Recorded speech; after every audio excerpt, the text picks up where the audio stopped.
vamos a terminar con Oseas para brincarnos a la parábola de la higuera.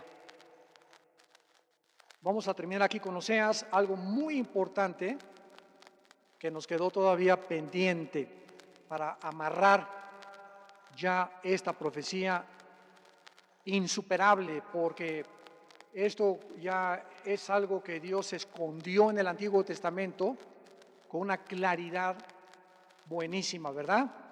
Dice en Isaías capítulo 6, Oseas capítulo 6, venid y volvamos a Jehová, porque Él arrebató y nos curará, hirió y nos vendará. Ahora quiero que noten ustedes en el versículo 2 dos palabras que son clave, que son importantísimas. Nos dará vida y nos resucitará. Nos dará vida después de 2 días y al tercer día nos resucitará. Hay una grande diferencia entre estas dos palabras. Dar vida es la palabra hebrea chayá, con C-H-Y-A, chayá. Y la palabra resucitar en el hebreo es kum, con K de queso, U-M de mamá.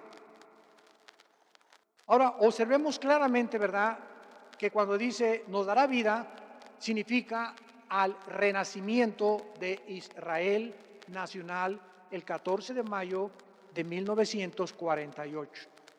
Israel volvió otra vez a vivir nacionalmente en la historia, porque ninguna otra nación, como ya hemos visto, ha renacido después de haber sido exiliados de su tierra y haber abandonado su tierra, ¿verdad?, de una forma impuesta por la maldición que acarrearon durante casi 2000 años. Pero cuando dice y nos dará vida, aquí se refiere a la resurrección nacional de Israel, y nos resucitará al tercer día, o sea, después de los 2000 años. ¿Ya lo vieron? Nos dará vida después de 2 días y al tercer día nos resucitará, que será en el milenio, cuando ya Israel regrese a su tierra. Ezequiel 39, Zacarías 12, Zacarías 14, etcétera, etcétera. Y aun cuando esta época pertenece a nosotros, la iglesia cristiana no es el objeto principal del tiempo de Dios. Escuchen lo que acabo de decirles. Nosotros no somos el objeto principal del tiempo de Dios, sigue siendo Israel. ¿Qué les quiero decir? Israel es el termómetro de Dios, todavía dentro del tiempo de nosotros, de la iglesia. Porque cuando veamos nosotros las profecías que se están cumpliendo, como ahora 2 estados dentro de la nación de Israel, que lo profetiza Joel capítulo 1, capítulo 3, versículo 1 y 2, repartieron mi tierra, por eso viene el Armagedón. La tercera guerra mundial vendrá como consecuencia que repartieron la tierra de Israel, cosa que les prohibió Dios. Y Benjamín Netanyahu, el actual primer ministro, ha defendido a capa y espada que los palestinos no tengan más tierra dentro de Israel, porque los palestinos siguen clamando que la tierra es de ellos, cuando nosotros histórica y geográficamente nos damos cuenta que el pueblo palestino no existe, son árabes.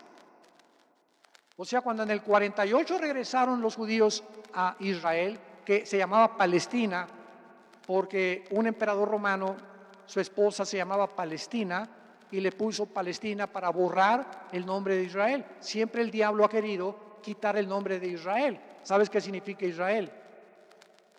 Yitzrael en el hebreo significa el que lucha al lado de Dios. ¿Se acuerdan cuándo nació el nombre de Israel? Cuando Jacob peleó contra Dios, o peleó con Dios y lo dejó cojo. Y desde entonces Jacob comenzó a caminar renguito porque peleó con Dios. Y así pasa cuando nosotros peleamos con Dios. Dios tiene que afectarnos de alguna manera tan grande que físicamente manifestemos que hemos sido cambiados por Él. Y de ahí nació, él dijo, no será tu nombre Jacob, será Yisrael, porque peleaste conmigo. Dios, y desde luego, ¿verdad?, que prevaleció. Entonces, esto es importante, la frase dará vida y resucitará y viviremos delante de él. Entonces, es Israel el objeto actual y continúa siendo de las profecías bíblicas. ¿Habrá una mesita para mi cafecito aquí? ¿O alguna silla?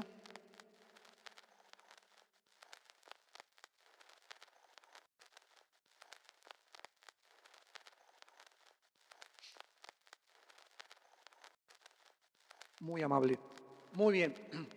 Bueno, pues ahora vamos a trasladarnos a Mateo 24, a la famosa parábola de la higuera, que también ha causado una controversia tremenda respecto a la generación, respecto a qué significa realmente y de qué forma Dios nos está hablando a través de esta parábola. Hasta este momento que hemos estudiado esta profecía maravillosa de Oseas, que limita el tiempo de Israel a 2 días, o sea, 2000 años, para que después pueda participar en el tercer día en el reino milenial del Mesías, Yeshua HaMashiach, o Jesucristo el Rey.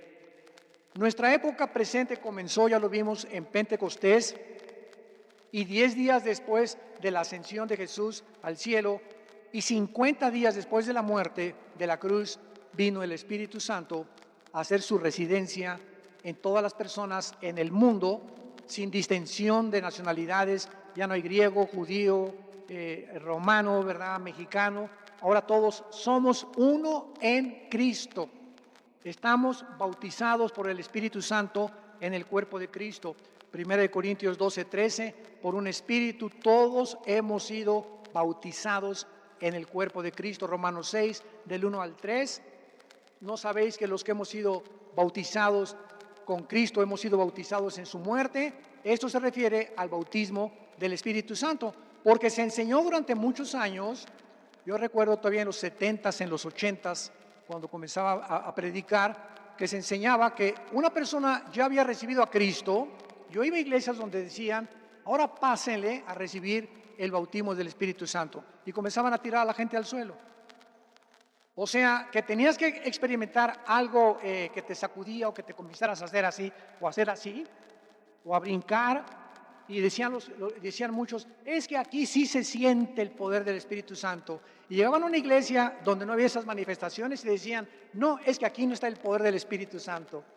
Y comenzaron a asociar la presencia de un fenómeno con la presencia del Espíritu Santo, desvirtuando completamente la enseñanza de lo que significa el bautismo en el Espíritu Santo, o con el Espíritu Santo. Cuando recibimos a Cristo somos regenerados. Él entra a vivir dentro de nosotros, el Espíritu Santo, nacemos de nuevo y recibimos el bautismo del Espíritu Santo, que significa, nos coloca el Espíritu Santo en el cuerpo de Cristo. Somos parte de la iglesia en el momento de nuestra conversión. Dice Colosenses capítulo 2, estamos completos en Él. Entonces, ¿qué pasó en los 70s y en los 80s? Que comenzaron a enseñar que había 2 tipos de cristianos. Eres cristiano, pero hay otros que son cristianos, pero no tienen el bautismo del Espíritu Santo. Imaginemos nada más. O sea, te falta algo, no estás completo, tienes que recibir algo más que no has recibido. Y hasta que no te cagas al suelo y no hables en lenguas, no tienes el bautismo del Espíritu Santo. Virgen del Socorro y de todos los santos. Jesús, María y José y el burrito que los acompaña. Qué increíble, ¿no? Cristianos incompletos. Es como si un niño nació pero le falta una pierna, o le falta la nariz. Nacemos completos cuando nacemos, o no nacemos, ¿verdad? A menos que sea un problema ya genético. Entonces, cuando nacemos en el Espíritu, nacemos completitos, y lo único que nos falta es crecer en la gracia y el conocimiento de Jesucristo. No nos falta nada. Hemos sido renacidos, hemos sido bautizados con el Espíritu Santo, hemos recibido el nuevo nacimiento, no nos falta nada absolutamente. Entonces, ahora Dios tendrá que cambiar su enfoque profético de la iglesia cristiana de esta época de regreso a Israel muy pronto, para preparar a Israel para su reino espiritual mesiánico. Y cuando ustedes estudian el Apocalipsis, hay más de 300 citas del Antiguo Testamento. Apocalipsis tiene que tratar con Israel, 144,000 judíos, el templo de Dios, los sacrificios, el atrio, todo regresa al Antiguo Testamento. ¿Por qué tienen que ser 144,000 judíos, 12,000 de cada tribu? ¿Dónde está la iglesia en el Apocalipsis? No está. La iglesia no está en el Apocalipsis. Hay santos que se van a convertir y van a morir como mártires.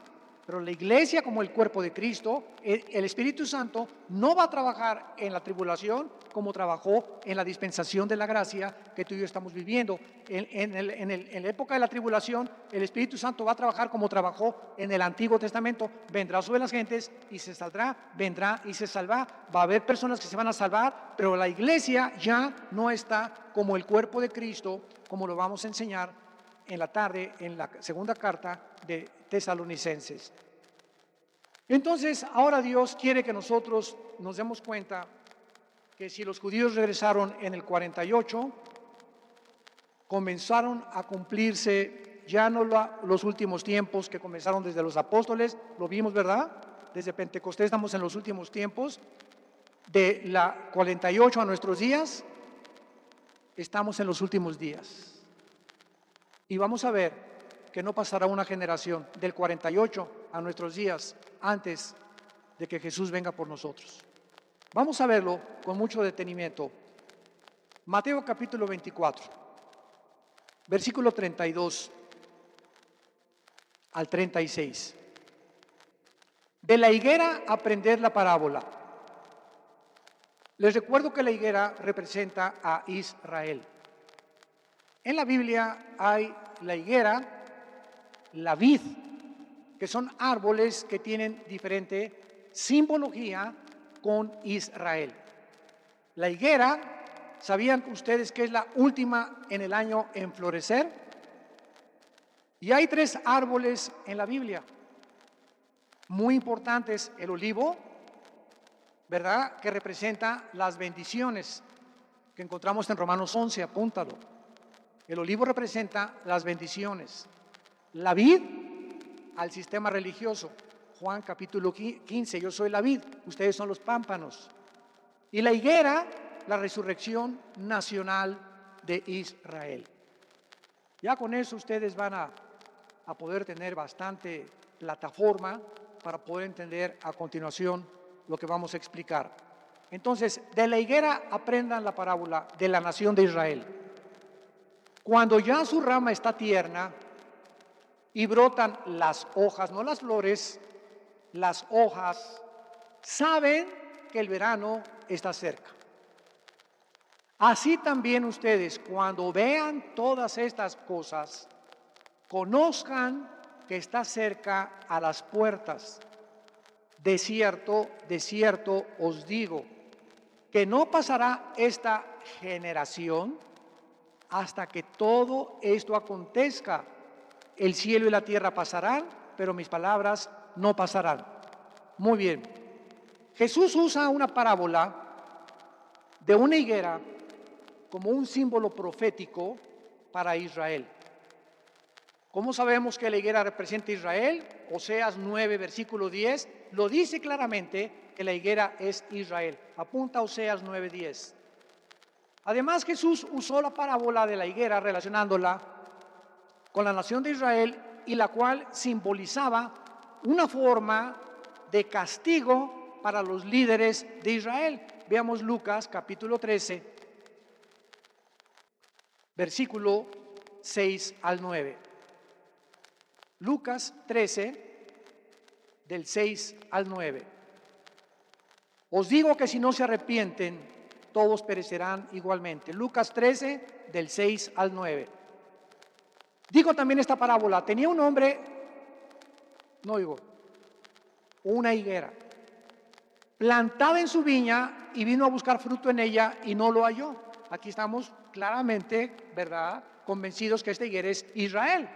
Está hablando que él vino a buscar a Israel, a las ovejas perdidas de Israel, y no lo halló, y dijo al viñador: hace 3 años que vengo a buscar fruto en esta higuera y no la hallo.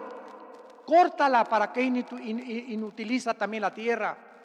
Él entonces respondió y le dijo: Señor, déjala todavía este año, hasta que yo cabe alrededor de ella y la abone. Y si diere fruto, bien, y si no, la cortarás después.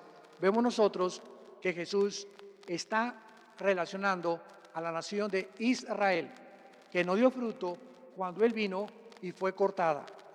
Pero no fue cortada de raíz, como dice Romanos 11, sino que se dejó la raíz, el tronco, fuimos injertados nosotros, pero la raíz, que es Abraham, Isaac y Jacob, Dios tendrá que terminar con la nación de Israel durante el tiempo de la tribulación. Vemos que aquí, si Israel no se arrepentía y daba fruto, o sea, si no reconocían a Jesús como el Mesías, sería cortada y dejaría de funcionar como nación. La historia nos revela que Israel no se arrepintió, por lo cual tuvieron que ser expulsados hasta 1948, que regresaron por primera vez de casi 1800 años de exilio y dispersión, en lo que dicen la aliyá en el hebreo, por el mundo entero. Ahora, en esta parábola de la higuera apunta a un tiempo futuro, cuando Israel sea restaurada completamente, y habrá una generación de judíos que verán el reverdecimiento de la higuera cuando comiencen a salir sus hojas. ¿Cuándo comenzaron a salir sus hojas? El 14 de mayo de 1948. El fruto todavía no ha salido. Comenzaron a salir sus hojas. Está reverdeciendo. Resucitó Israel como nación en 1948. Y esta parábola de la higuera nos apunta a este tiempo. Pero notamos algo muy importante en Lucas 21. Esto es increíble.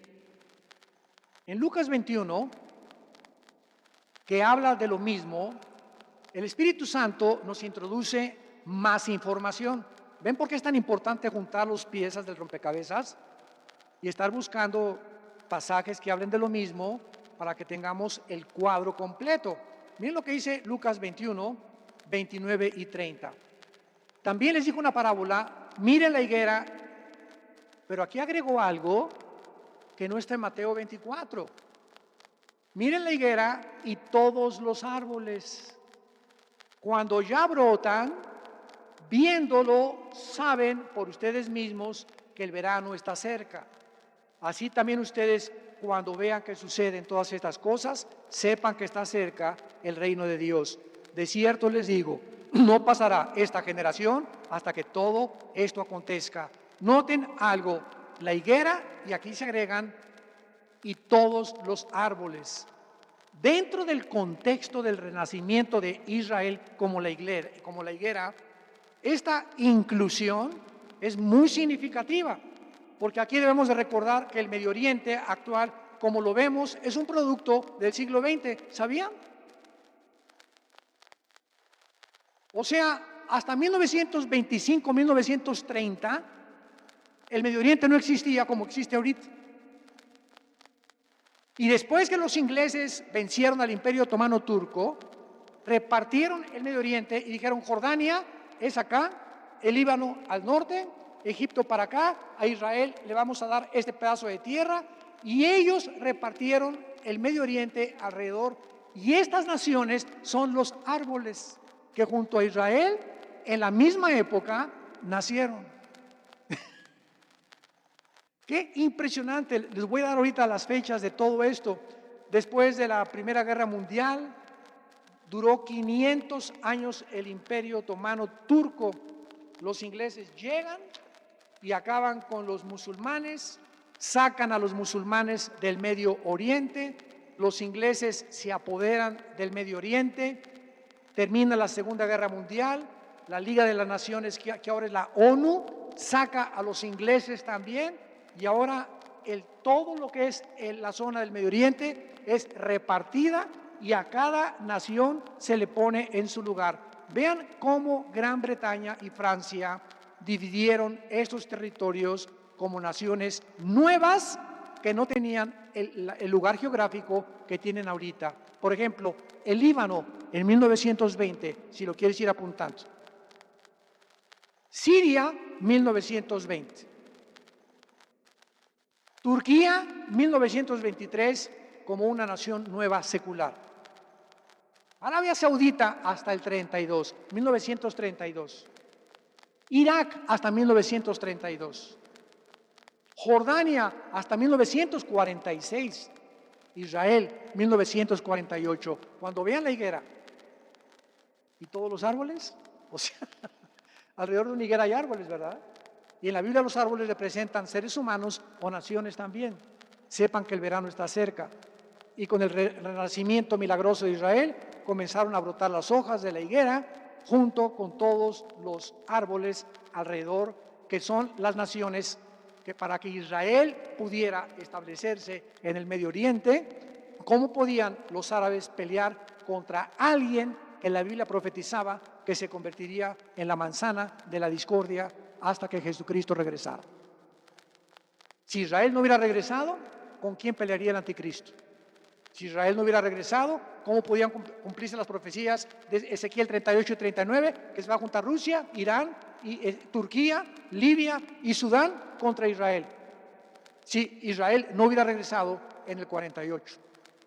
Si Israel no hubiera regresado, ¿cuál templo se iba a cumplir que se profetizó que se tenía que reconstruir? Israel tenía que regresar. Y del 48 a nuestros días vivimos la última generación. Lo vamos a ver a continuación con más detenimiento. Entonces, ¿acaso se refería el Espíritu Santo que Israel o la higuera era realmente la última generación? Y bíblicamente, ¿cuántos años es una generación? Esto es muy importante, lo vamos a ver también, porque la profecía de Oseas dice, después de 2 días, y la parábola de Jesús de la higuera requiere que Israel se vuelva a reunir en su tierra y que haya renacido como una entidad nacional. Ahora, veamos entonces con más detenimiento. Esto no falla, ¿eh? Hay siempre oposición, no pongamos atención. Muy bien. En el Salmo 90, versículo 10, Salmo 90, 10, registra Moisés el promedio de tiempo de un ser humano en 80 años. Si tomamos estos 80 años aproximadamente para una generación, del 48, ¿a qué año vamos a llegar? ¿No que te dieron un premio de matemáticas?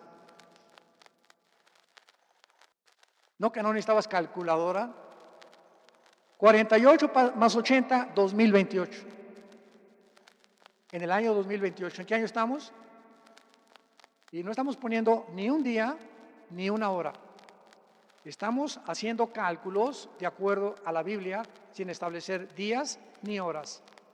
Desde luego que Moisés no estaba hablando de su vida porque él murió a los 120 años, ¿verdad? Pero él dijo en el Salmo 90 que tal vez eran 80 años. Entonces, ¿por qué Moisés murió a los 120 años, pero él estableció o se enfocó solo en 80? ¿Por qué? Como promedio de vida. Porque este salmo está tratando con conceptos proféticos, como la mayor parte de las escrituras. De alguna manera, dentro del plan profético de Dios, y donde 1000 años son considerados ante sus ojos como un día, habría una generación asociada con el regreso de Israel a su tierra, que sería la generación de la higuera. La generación de la higuera. Pero veamos lo interesante del año 1948. Todo esto lo tenemos que juntar para poder entenderlo. ¿Por qué no regresaron en el 46? ¿Por qué no regresaron en el 50? ¿Por qué no regresaron en el 45? ¿Por qué tenía que ser el 48? ¿Se acuerdan de Gálatas 4? En el cumplimiento de los tiempos. Dios tiene días señalados, horas, donde las cosas se tienen que cumplir de acuerdo a su voluntad y a su omnisciencia y a su soberanía. Entonces, así como Cristo apareció exactamente en el tiempo en el que Dios tenía que cumplirse, todo tiene que cumplirse en la historia de acuerdo al tiempo de Dios. Si vemos, por ejemplo, Apocalipsis 13, dice del anticristo, y se le dio permiso de hacer esto, y se le concedió esto, y se le concedió aquello. Y vamos a darnos cuenta que el anticristo no puede surgir hasta que la iglesia sea sacada del mundo. Por eso la prueba más grande del pretribulacionismo y del arrebatamiento de la iglesia, como lo vamos a ver en la tarde. El anticristo se va a manifestar en el tiempo de Dios. Y en el tiempo de Dios la iglesia no puede estar, porque la iglesia es la que está deteniendo ahorita la manifestación del anticristo, por tener nosotros el Espíritu Santo y ser nosotros la sal y la luz del mundo.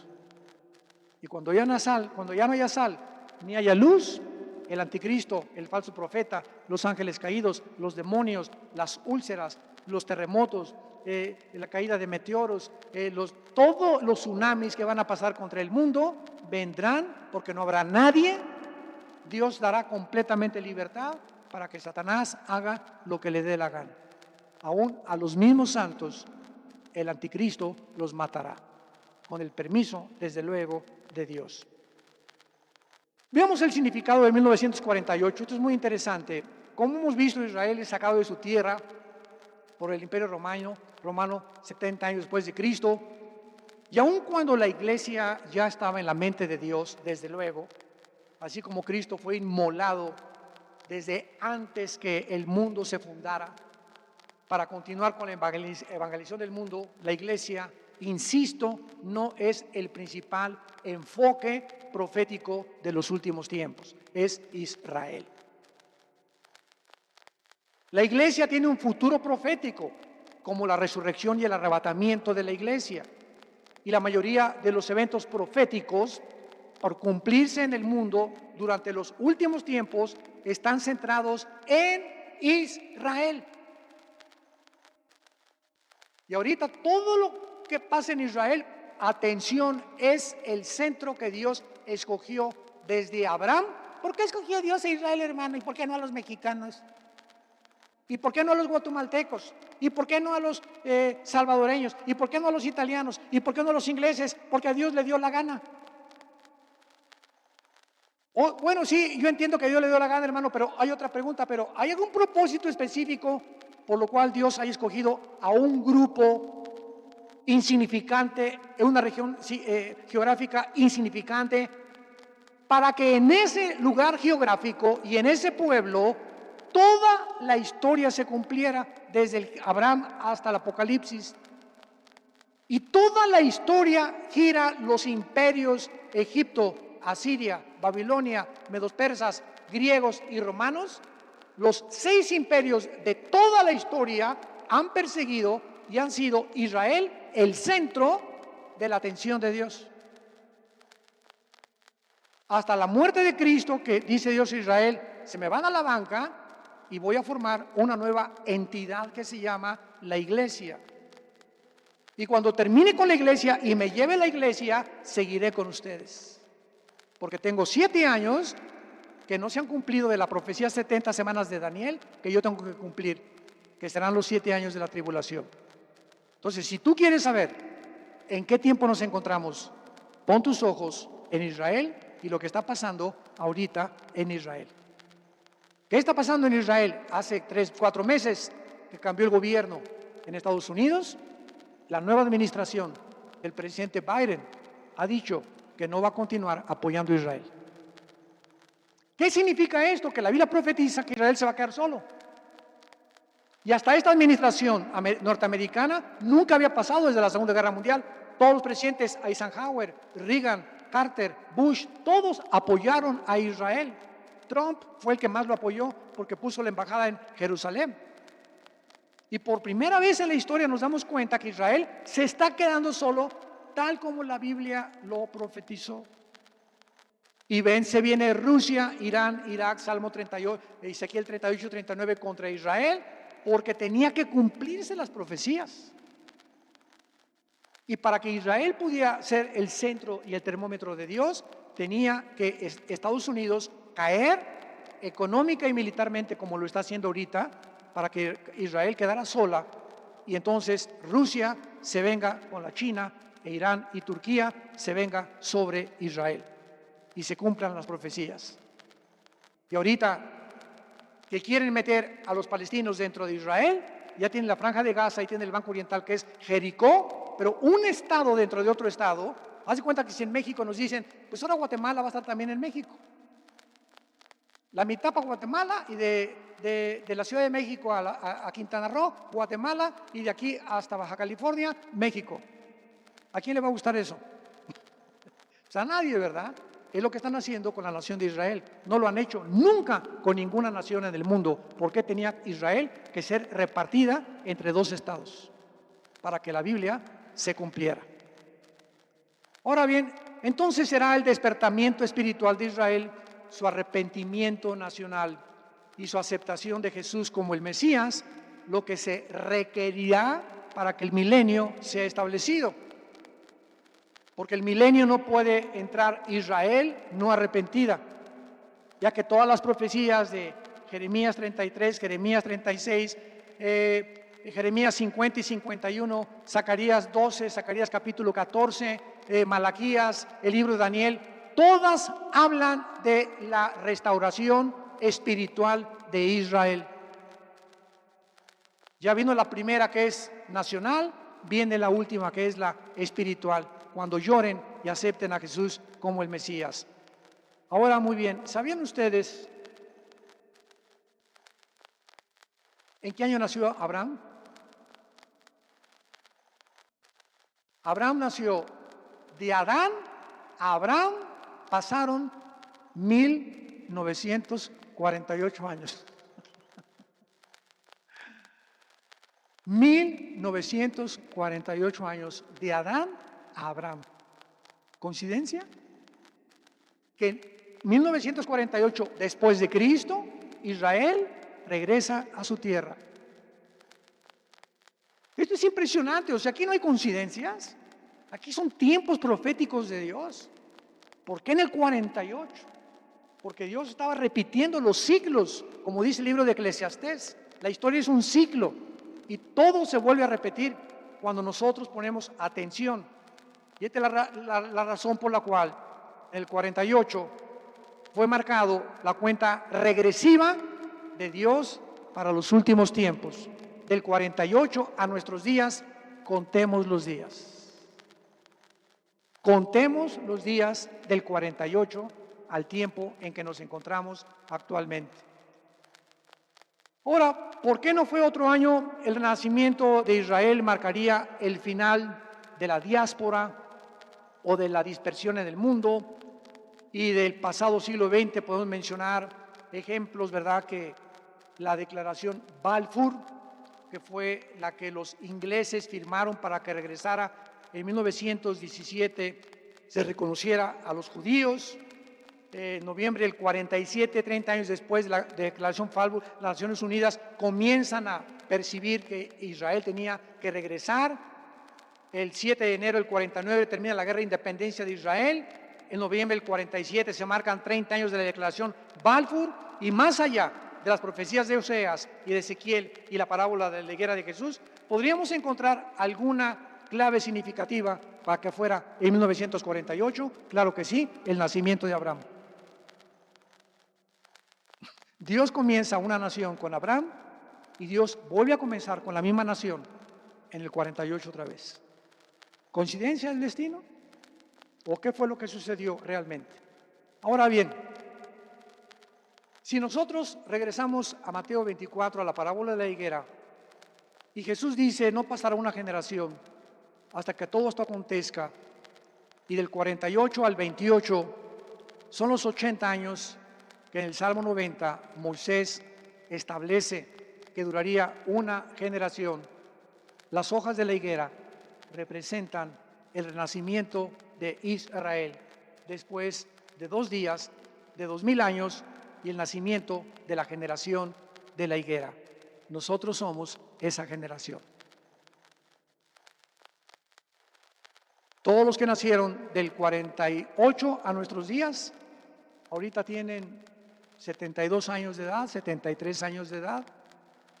Ahora, si le quitamos al 2028 7 años, ¿por qué le vamos a quitar 7 años? ¿Por la tribulación? ¿En qué año nos quedamos? ¿Será realmente, pregunto, que en el 2022 comience la tribulación el año que entra? ¿O que antes del 22 nos vayamos? Si este libro tiene la razón y se cumple, no sabemos el día ni la hora. Pero Jesús les dijo a los fariseos: generación de incrédulos que no conocen los tiempos.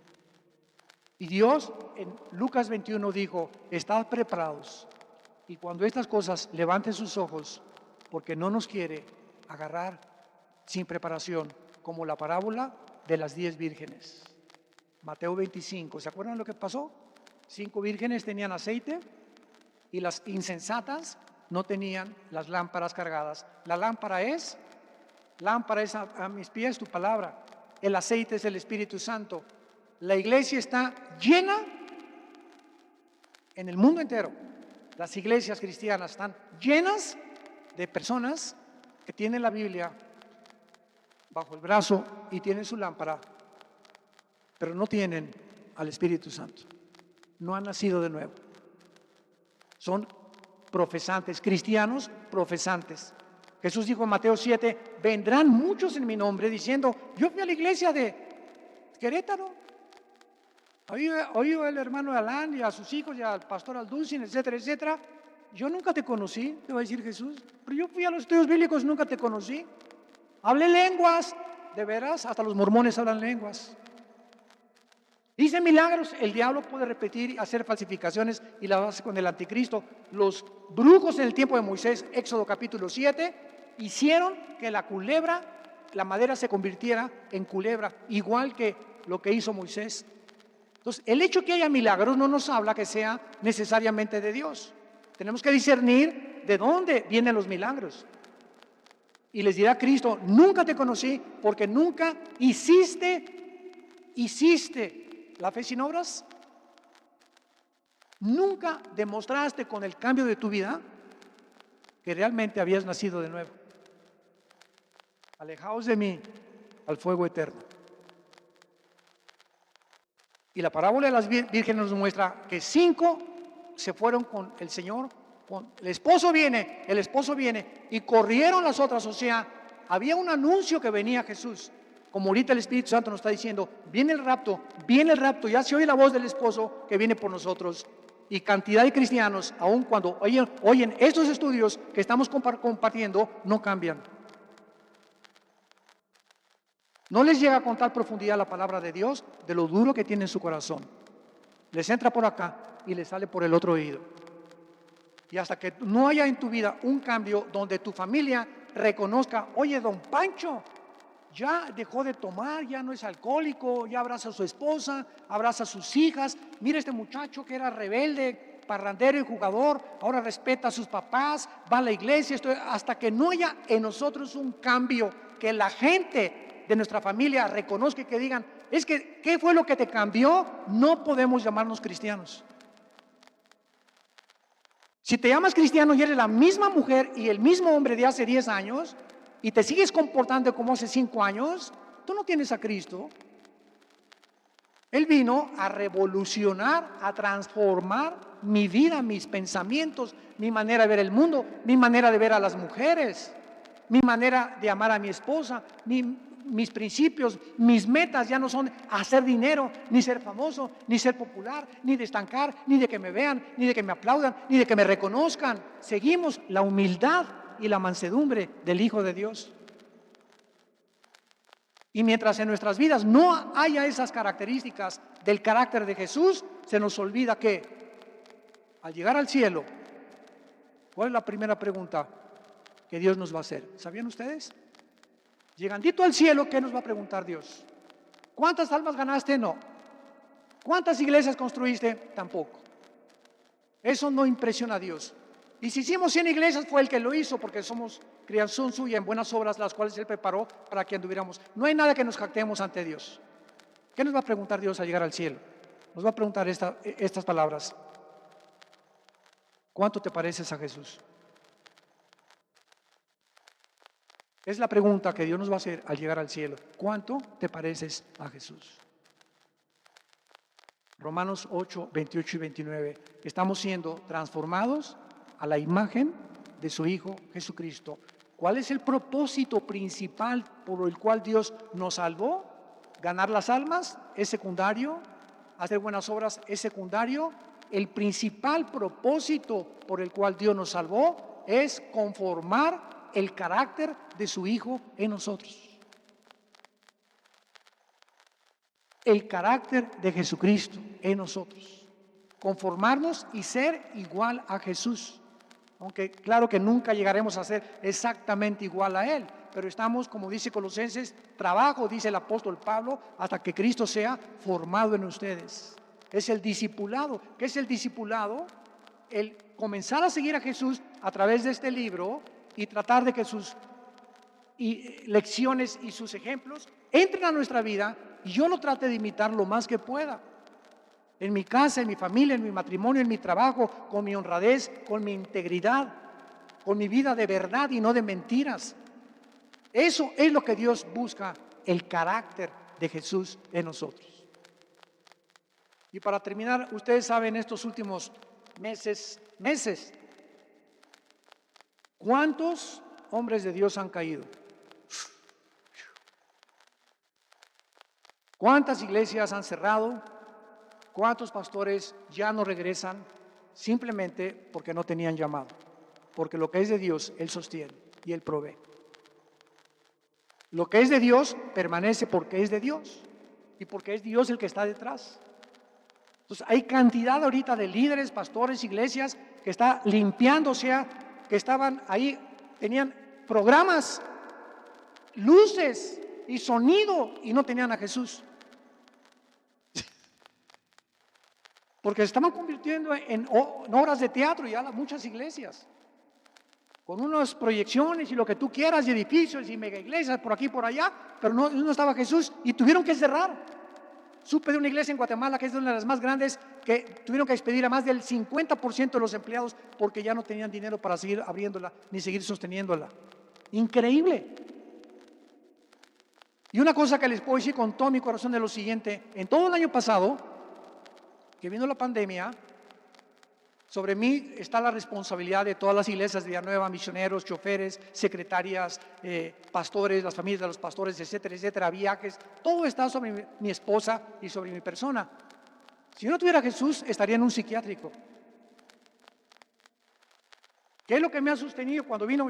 ¿Cómo vamos a sostener si la gente ya no va a la iglesia? Ya no diezman. Y lo que les quiero decir es lo siguiente: en todo el año pasado y hasta ahorita, en este día, no hemos despedido a un solo obrero de Vida Nueva.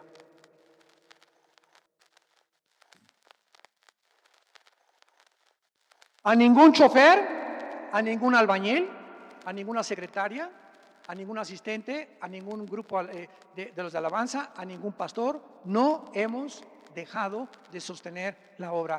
¿Cómo? Milagrosamente. Hemos mantenido, ¿verdad? Igual, sin la necesidad de despedir a nadie. Y estamos tan agradecidos con Dios por su misericordia y su gracia sobre nuestras vidas. Y mientras sigamos luchando y predicando y alimentando al pueblo de Dios, Dios nos dice: alimenta a mis ovejas, yo me ocupo de tu casa. Yo me ocupo de tus hijos. Léele la Biblia a tu esposa, léele la Biblia a tus hijos. Hijos, amen a sus padres, y déjame decirte qué carrera vas a estudiar y la voluntad mía para haberte traído a este mundo. Es lo único que nos debe preocupar. La santidad es la única forma de poder tener la bendición de Dios.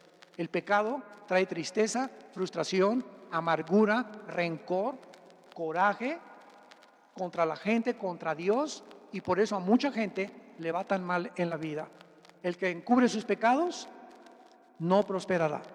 Si tú tienes pecados escondidos de hace 1 o 2 años o de hace 5 años que no has confesado a Dios, tarde o temprano, tus pecados te alcanzarán. Y Dios va a tener misericordia y te va a ayudar, y va a haber un momento que cae el ramalazo y dice Dios, hasta aquí llegué contigo. Te he dado chance en los últimos 3 años y como tú dices, pues no me pasa nada y no me he enfermado y sigo ganando buen dinero, etcétera, etcétera. Significa que Dios es bueno. Pero Dios tiene un límite y si tú no te arrepientes, ese límite puede decirte Dios, hoy mismo llegó el tiempo que toda hacha está puesta en la raíz de los árboles. Y el árbol que no dé fruto, Mateo capítulo 3 fue el primer mensaje del Bautista, será cortado. Los árboles somos nosotros, el hacha es el juicio de Dios. ¿Estás realmente tú arrepentido de tu vida pasada? ¿Has arreglado tus problemas que tú tenías algún problema en el pasado que no has solucionado? ¿Dinero que te hayas robado y no lo hayas devuelto? ¿Deudas que tengas que no las hayas pagado porque te estás pasando de vivo? El que no tranza no avanza, es tu filosofía. Tenemos que examinar nuestros corazones y darnos cuenta que estamos ante un Dios santo, que nos pide que seamos santos en toda nuestra manera de vivir. Gracias, Padre, por tu palabra una vez más. Y quiero aprovechar en este momento para que si hay alguna persona, también ustedes que nos ven a través de los medios sociales, aún no tienes a Cristo, o tal vez decías que lo tenías, pero tu vida no ha cambiado. Arrepiéntete de tus pecados. Confiesa en este momento tu pecado delante de Dios. A Él no lo puedes engañar. Nadie puede vivir una doble vida, una vida escondida y una vida ante los demás con hipocresía. Tenemos que ser de una sola pieza, transparentes, con integridad en la forma en que nos conducimos delante de Dios y delante del mundo. Pídele perdón a Dios. Él quiere perdonarte. Él te ama. Él no quiere que sigas haciendo lo que estabas haciendo o lo que habías hecho anteriormente. Dile a Jesús, lava mis pecados, Señor Jesús, porque en esa cruz creo que pagaste por ellos y que a los 3 días resucitaste y vienes pronto por nosotros. Y yo sé que cuando muera, moriré en paz. Moriré en paz, porque he arreglado mis cuentas de pecado contigo y tú has pagado por ellas, por lo cual la corta vida que me queda, la quiero vivir para ti, para dar testimonio de tu gracia, de tu amor en la cruz y de tu resurrección. En tu nombre precioso. Amén.